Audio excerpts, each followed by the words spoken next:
1 Chronicles 22. Then David said, "The house of the Lord God is to be here, and also the altar of burnt offering for Israel."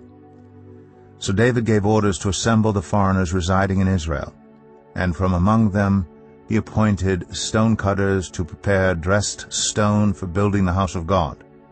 He provided a large amount of iron to make nails for the doors of the gateways and for the fittings, and more bronze than could be weighed. He also provided more cedar logs than could be counted, for the Sidonians and Tyrians had brought large numbers of them to David. David said, "My son Solomon is young and inexperienced, and the house to be built for the Lord should be of great magnificence and fame and splendor in the sight of all the nations. Therefore I will make preparations for it." So David made extensive preparations before his death. Then he called for his son Solomon and charged him to build a house for the Lord, the God of Israel. David said to Solomon, "My son, I had it in my heart to build a house for the name of the Lord my God. But this word of the Lord came to me.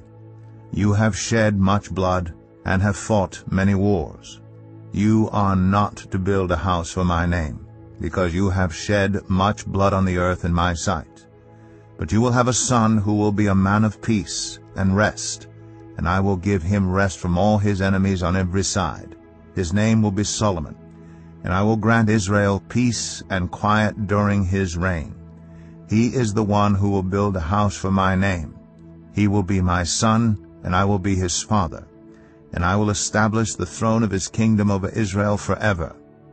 Now, my son, the Lord be with you, and may you have success and build the house of the Lord your God, as he said you would. May the Lord give you discretion and understanding when he puts you in command over Israel, so that you may keep the law of the Lord your God. Then you will have success if you are careful to observe the decrees and laws that the Lord gave Moses for Israel. Be strong and courageous. Do not be afraid or discouraged. I have taken great pains to provide for the temple of the Lord 100,000 talents of gold, 1,000,000 talents of silver, quantities of bronze and iron too great to be weighed, and wood and stone. And you may add to them.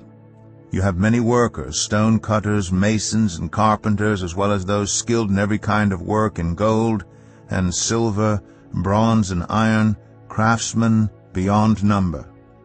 Now begin the work, and the Lord be with you." Then David ordered all the leaders of Israel to help his son Solomon. He said to them, "Is not the Lord your God with you? And has he not granted you rest on every side? For he has given the inhabitants of the land into my hands, and the land is subject to the Lord and to his people. Now devote your heart and soul to seeking the Lord your God. Begin to build the sanctuary of the Lord God, so that you may bring the ark of the covenant of the Lord and the sacred articles belonging to God into the temple that will be built for the name of the Lord.